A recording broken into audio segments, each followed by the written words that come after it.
not just been a struggle, obviously, as a team for the last few weeks? I mean, it just takes a collective effort to hash out the details, execute our job. Everyone has to do their 111th. And, once we can do that consistently, I mean, we've been able to see it here and there, but we just have to do it consistently. So when we can do that, we can get rolling, then things will start to show up and we'll start to stack the plays, we'll start to stack the runs together and build off of it. We had some momentum coming off of the previous game, but this week, we played a tough defensive unit, and there was a few plays here and there where, we just have some execution errors, or whether it might be, play call versus the defense that they're in, and wishing that we had that one back, those type of things where, both from a execution standpoint, play call standpoint, there are a few times in the game where we felt like, we could have done better. Cincinnati likes to blitz a lot, so it puts a little more pressure on the running backs to pick a lot of things up. What's your mindset, I guess, going into this game after seeing what this defense does? I mean, it's no different than a lot of the other things that we've seen. There's been some defenses that we've gone up against that have shown to blitz just as much, if not more. So it's nothing that we're not ready to handle. We go into this game with the intention to go in there and just handle whatever they bring, attack, be on the attack when it comes to our offensive mindset. We're not in it to handle what someone brings at us, but we're trying to bring something to someone for them to handle. So going into this week with that mindset and continue to try and build on that. Cincinnati's had its own struggles against the run, defending the run. What have you seen on video from their defense? Don't want to say too much, but it's one of those defenses where this whole league is full of amazing players, very athletic, very strong, fast, physical players all around. So they have a good defense on that side. There are some ways that we think that we can attack them and bring something that is going to be hard for them to handle. So we're just going to make sure that we try and detail that up this week and execute on Sunday. Let's talk about the play calling component of it.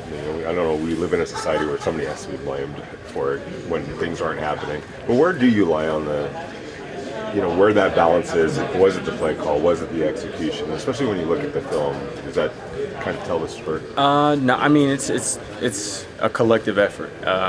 There's no one person to blame. There's no one situation to blame. There's no one part of the game to blame. It's a collective effort, everyone together. So we just have to continue to try and lean on one another. We all have to do our job on that field, and when coach calls a play, it's on us to execute. So it doesn't matter what the situation is, what the call is, what time of the game is, it doesn't matter. We have to go out there and we have to do our job and execute to the full best of our ability. And so we're going to have to just continue to try and do that continuously, play after play, week after week, game after game. All right, and I'm going to go out and do the best I can. But, getting those reps and getting that cohesion with the offense and Gardner, I think it's huge. So You got good hands if they need you to tight end? I have good hands. I had to pick 6 in high school. Okay. I had to pick 6 in high school, so. I like that. Is that where the snap comes from, the spiking? Ooh, the spiking? No, I think it just wanted to spike it. I don't know. So, no, just having fun. How different is the level of communication when you're in the center position as opposed to playing guard? Is it pretty much the same, or? I think you have to have a lot more communication just because the center has, more responsibility, has to read a defense and kind of has to command the line. So, just continuing to learn and continue to build and, as I said, build cohesion with Gardner in the offense. I'll be ready to go if needed. As a rookie, how much more difficult is that for you when you come into the center and you suddenly take that leadership role on that line? I mean, it's tough, but I got great guys around me. I got the whole line is pushing for me and wanting me to be great. So, those guys believing in me and helping me too, it makes it easy. When you go into a situation where, you're kind of dead in the water, then it's really hard. But I'm blessed to have a lot of great people around me. So, I heard you took some snaps today. How did you feel? I felt good.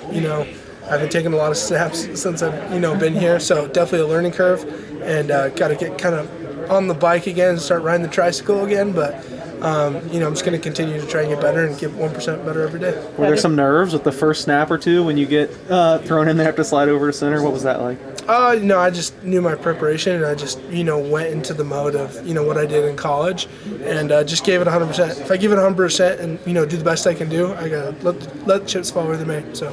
How much did your college career kind of prepare you for that? Because I know you played all over the offensive line when you were in Oregon. No, it helped me out a ton.